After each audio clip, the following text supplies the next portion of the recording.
yung dumadalaw. Pero ang malaga, yung nag-open ng bahay, narito sila. Okay, salamat sa Lord.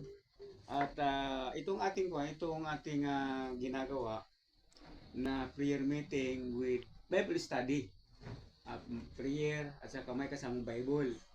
Tatandaan natin lagi natin na itong Bible, ito yung basihan sa ating pananampalataya sa Diyos. Basihan. Ito yung batayan natin, ang Bible. Tandaan natin, ang ating buhay, hiram lang sa Diyos. Tama po ba? Amen. Ang ating buhay ay hiram lang sa Diyos. Kaya, nararapat lang na tayo ay magpasalamat sa nagbigay sa atin. Kaya una, yung ating mga awitin, mga kalangit, isa ito sa nagbibigay kaluburan sa Diyos. Ang papuri sa ating Panginoon. Pangalawa, yung tinatawag na abang tayo nabubuhay dito sa balat ng lupa, kailangan malaman natin kung ano talaga ang kalooban ng Diyos. Ano talaga yung kalooban ng Diyos. Hindi lang tayo nabubuhay sa mundong ito, na alam lang natin ay kumain, uminom, magpakaligaya, at maghanap buhay, magtrabaho, magpaaral. So, ganun lang ang buhay natin. Abang buhay, kung mamatay, tapos na. So, wala tayong alam kung ano talaga yung kalooban ng Diyos sa buhay ko at ano ang responsibilidad ko sa Diyos. Oo. Marami natin dapat malaman. Ito po ay galing sa Banal na Biblia. Ito yung magtuturo sa atin. Salita ng Diyos. Halimbawa, lagyan mong topic. Kasi mas maganda yung may tema. May tema, lalagyan tayo. Kasi mas maganda yung may tema kasi maiintindihan natin ano ba yung tema natin. O, halimbawa nung Sunday no Kasyana, ano ba yung tema natin, di ba? Ang ibig, ano ang ibig ng Diyos? Ano ba yung tema natin doon sa kanila nung Wednesday? Yung tema natin doon, ano ba ang ibig ng Diyos sa mga tao? Maligtas. Ano yung ibig? Ano yon? Dalawa yon. Una, ang lahat ng tao, ibig niya ay maligtas. Pangalawa, ang ibig ng Diyos, ang tao malaman ang katotohanan. Dalawa, maligtas ang tao. Saan nga yung pwedeng i-remind ko lang, saan ba gustong iligtas ang tao ng Diyos? Doon sa kasalanan. Pero natapos natin yung paggawa sa kasalanan. Kasi, pag hindi tayo ligtas sa kasalanan, ang pangalawang layunin ng Diyos para ang tao ay iligtas ng Diyos, yung ating kaluluwa. Iligtas doon sa dagat-dagatan apoy o impyerno. Pero bago ka doon iligtas yung kaluluwa natin sa impyerno, maligtas muna tayo sa paggawa ng kasalanan. Kasi sabi sa Biblia, walang papasok sa langit na makasalanan. Ang papasok sa langit, yung mga tao lang na pinatawad ni Kristo sa kanilang mga kasalanan. Kaya ito ang layunin ng Bible study at salita ng Diyos, iligtas tayo sa kasalanan. At ang kasalanan, pwede magawa ng tao kung hindi alam. At kung ito'y alam na ginagawa, pananadya na yan. Di ba po? Pananadya niya. Kasi hindi ko alam. Tulad ng example, tayo ng pusa. Ang bata, ano tawag dyan, yung nagagapang-gapang, yung nagagapa. Yung magapang. Ang tawag din, innocent. Pag nahawakan yung tayo ng pusa, balibas innocent, pwedeng isubo. Kasi nga hindi alam tayo ng pusa. Tama po ba? Innocent, hindi alam. Pero kung alam na, matured, ibig sabihin matured na yung isip, marunong na kumilala ng tayo at saka hindi, marumi at saka malinis. Pag may kita yan, hindi na hawakan, hindi na kakainin. Ganun po. Ang mga tao sa mundong ito, maraming inosente pa patungkol sa kasalanan. Patungkol sa Biblia, walang alam. Inosente. Kaya marahil, kahit mali na, patuloy pa rin sa paggawa. Patuloy pa rin ginang hinawakan, kinakain, dahil nga hindi nila alam yun.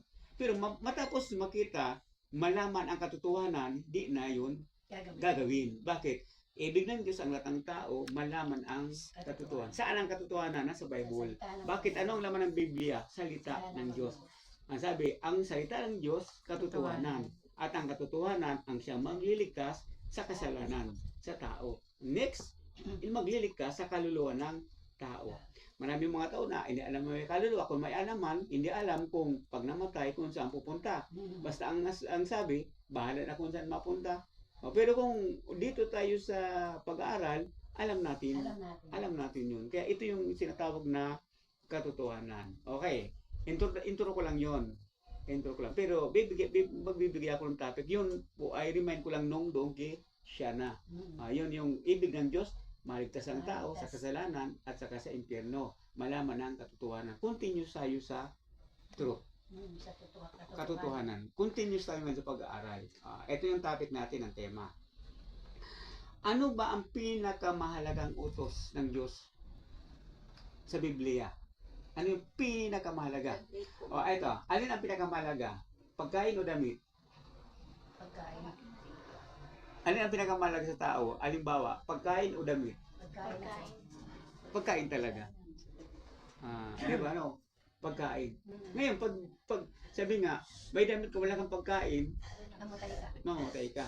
Di bali yung damit mo luma, basta't mayroong pagkain, okay. Kaya kung may pera ka, bago damit, Pagkain. pagkain muna. Kaya alam natin dapat yung pinakamahalaga. Malaga. Pinakamahalaga. Sa Biblia rin, mayroong pinakamahalaga. Kasi kung hindi natin makita yung pinakamahalaga, nauna yung mahalaga. Kasi yung damit, mahalaga rin. Pero hindi masyado yan pinakamahalaga. Ibig sabihin, mapagtitiisan mo pakit luma. Ang pinakamahalaga dapat mauna. Kaya yung mga tao, kahit maraming pera ka, pero example lang yan, example yan, pinakamahalaga. Anya, dadating na lang yun, baka next week pa yun, next day pa, gano'n to. Kaya yung pera mo, ang pambiling bigas, dumating ngayon, pambili mo mamayang gabi kasi walang pagsaing, naibayad mo sa Shopee, akala mo bukas. Binili mo pala ng... Hindi pati pwede utangin. Hindi po yun. Cash yun. Di ba po?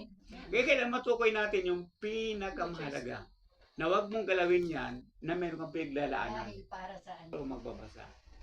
Guro, alin po ang pinakamahalagang utos sa kautosan? Tanong niya. Okay, nagtanong kay Jesus. Jesus. Ano daw yung pinakamahalaga sa kautosan sa Biblia? Ang sagot sa 37. Sumagot si Jesus. Ibigin mo ang Panginoon mong Diyos ng buong puso, buong kaluluwa, buong pag-iisip, at buong lakas. Ano yung pinakamahalagang utos? Ibigin ang Diyos na buong puso. May puso tayo, ito, puso. Tapos, buong lakas. May lakas tayo. Tapos, buong kaluluwa. Nasaan ko ang kaluluwa? Nasaan ko yung kaluluwa? Ang kaluluwa natin, may 5 senses. 5. Number 1, sa katawan natin, narito yung kaluluwa natin ngayon. Ito, pang paningin. Nakakakita tayo. Pangalawa, pangamoy. Nakaamoy tayo. Pangatlo, pandinig. Nakakarinig tayo. Kaluluwa yan. Pangapat, panglasa. Nakakalasa tayo ng maalat at saka matamis. Panglima, ano yun? Pandama. Nakakaramdam ka, kurping ka, aaray ka. Yun ang kaluluwa. Yung 5 yan, yung kaluluwa yan, pag lumabas sa katawan, ang tawag yan, patay ang katawan. Hindi kaluluwa ang patay. Hindi. Ang namatay, katawan. Bakit napatay ang katawan? Hindi gumalaw na, hindi nakakita na, hindi nakakaamoy. Lumabas na yung kaluluwa. Lumabas ang kaluluwa. Kaya kapag patay na. Kaya patay na. Kaya imbalso mo man yan, di naaray. Habang ang tao may kaluluwa pa sa katawan, imbalspurtin mo, imbalsamin mo, aaray yan, masasaktan. Pakiramdam. Hindi nasasaktan ang katawan, hindi. Ang nasasaktan, kaluluwa. Paano ko patunayan? Alam ba ikaw, di ka kinurot, murahin ka, masasaktan ka o hindi? Ano nasaktan? Kaluluwa mo, katawan. Kaluluwa, hindi katawan. Kaya ang katawan, di nasasaktan. Ang nasasaktan, kaluluwa. Kasi lumabas na ang kaluluwa, di na ito makakadama. Wala na, kasi lumabas na eh. Wala na, patay na. Kaya, alin ang mahalaga? Katawan o kaluluwa? Kaluluwa. Kaluluwa. Kaya itong katawan, huwag mong bigyan ng hilig. Huwag mo talagang bigyan. Gusto yan katawan. Yung gusto Hindi ng katawan, hindi na pala pagparapagandahin. Marami. pwede rin pagandahin. Pwede. Pero mas importante, ang kailangan ng kaluluwa. Ano ang kailangan ng kaluluwa? Salita ng Diyos, Espiritu, ito talaga. Ang kailangan ng katawan, material, pagkain. Kahit di ka, si Jesus Christ nagpasting 40 days, 40 nights, pero hindi pa namatay. Ako nagpasting ako ng 4 days, di ako kumain, di ako minom, di ako namatay. Bakit? Ang pinakain ko ang aking espiritu kaluluwa. Pero itong aking katawan, lumina, pero buhay pa ako. Ibig sabihin, di mahalaga sa akin ang Katawan. katawan, mahalaga sa akin yung kalakasan ng aking Spirit. espiritu. No. Kaya ngayon, alam mo na taon, may trabaho ka. Alin mas mahalaga? Trabaho, pagkain yun ng katawan. Kasi trabaho, may income ka, Oo. pera ka, para sa katawan. Ay, alam mo, ito, salita ng Diyos, pagkain ng kaluluwa. espiritu, kaluluwa. Di ba? Mm. O si Maria, si Marta. Marta. Si Maria, nakikinig sa salita ng Si Diyos. Marta busy. Pero si Marta, Busy sa materialistic. No, pero sabi ni Kristo Jesus, mas malaga si Maria. Pinili niya ang hindi niya aalisin, papakinabangan sa lupa pati sa langit. Yung trabaho natin sa lupa, ang pakinabang sa lupa lang, abang buhay tayo. Pero kapag namatay tayo, di na doon masasambit yung trabaho natin. Hahanapin doon yung pinagtrabaho mo kay Lord, yung Ano ang para sa ginawa Diyos. mo? Yan, anong ginawa mo? Ano Ano yung sa para sa lupa? Lord mong pagsunod sa Bible? Ito na. Kaya salamat tayo, magbibigay dapat tayo, lagi tayong panahon para sa Lord, sa salita ng Panginoon. Okay, kuya, nandiyan natin. Okay, next. Ano ba yung pinakamalagang utos ng Diyos? Pag-ibig, buong puso, Buong kaluluwa. kaluluwa, Buong lakas. lakas. Ito yung lakas. Ibigin natin ang ating Panginoon sa buong lakas. Pag-iisip. Yan ang first na utos. Ito ang tinatawag na dakila at unang utos. Pagmamahal. Yes. Kaya sige nga, sabihin natin kung talagang mahal. Hindi lang sa isip, iniibig ko ang Diyos na buong puso, buong lakas, buong kaluluwa, at buong pag-iisip.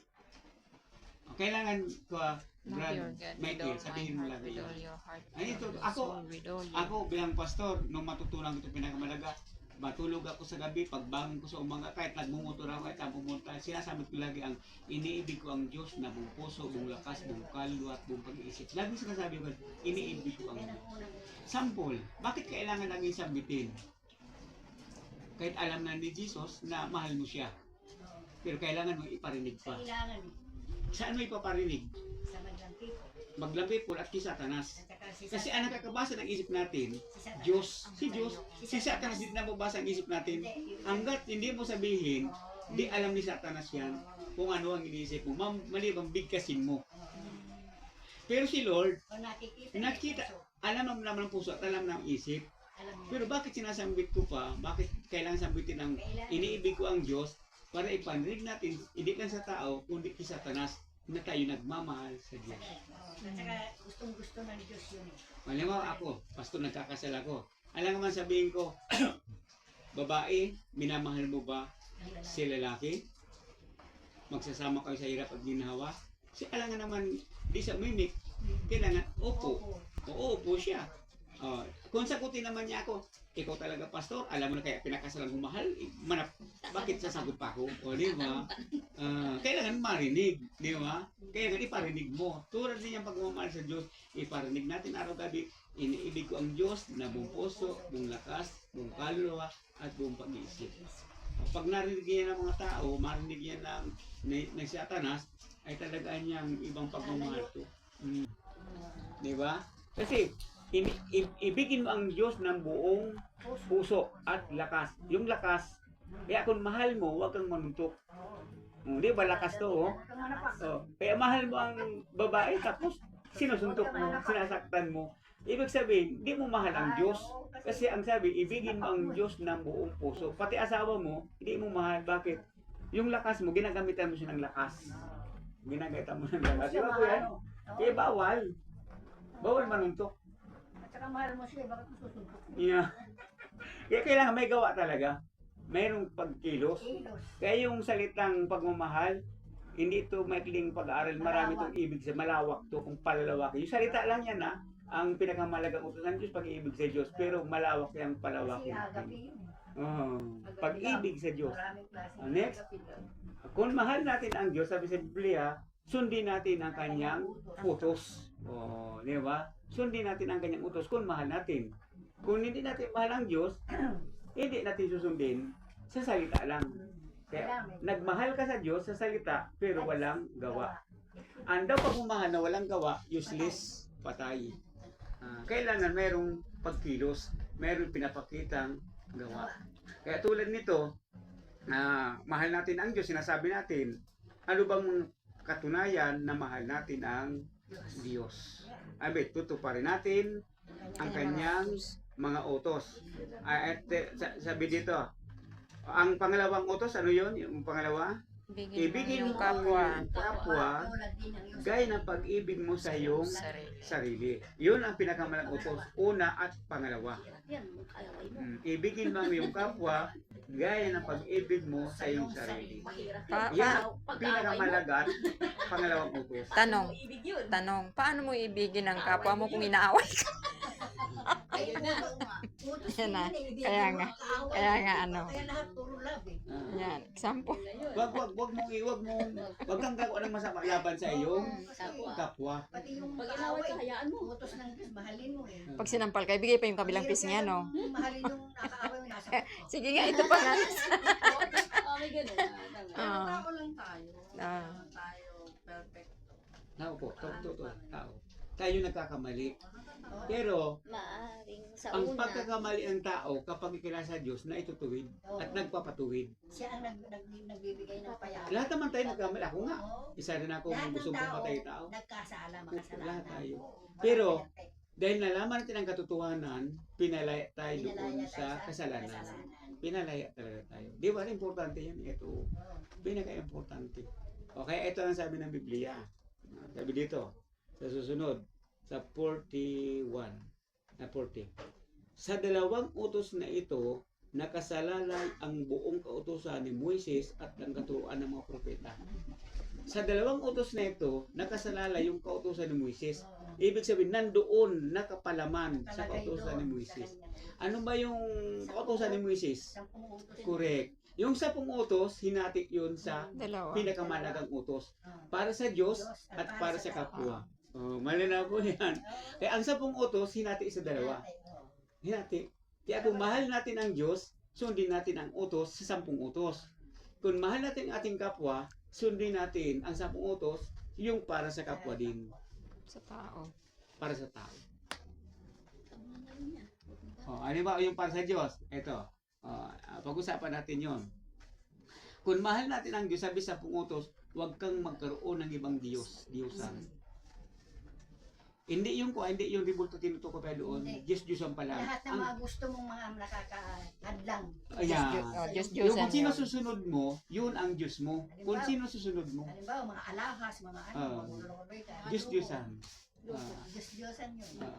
Kasi kailangan masunod natin ang isang Diyos lang, yung sa langit, ang banal. Yung siya talaga sundin natin paglingkuran, walang iba. Siya lang talaga. Kaya hindi pwedeng sundin natin ang hindi gusto ng Diyos ng langit. Kaya nga, our Father. Yan. Yung Diyos-Diyosan naman, yung ribulto naman, idolatry naman, yung gawa ng mga tao yun. Oo, walang Oo. Oo. mata hindi nakakita. May bato, Oo, may mata. kahoy, Oo. may tisa. O, di ba? Yun ang sinabi sa Biblia na kung mahal natin ang Diyos, aalisin natin yun. Oo. Kasi mahal natin ang Diyos kasi isa yan sa 10 utos na huwag kayo magkaroon ng mga Ibang Diyos. imahin. Kaya mga imahin. Nasa Biblia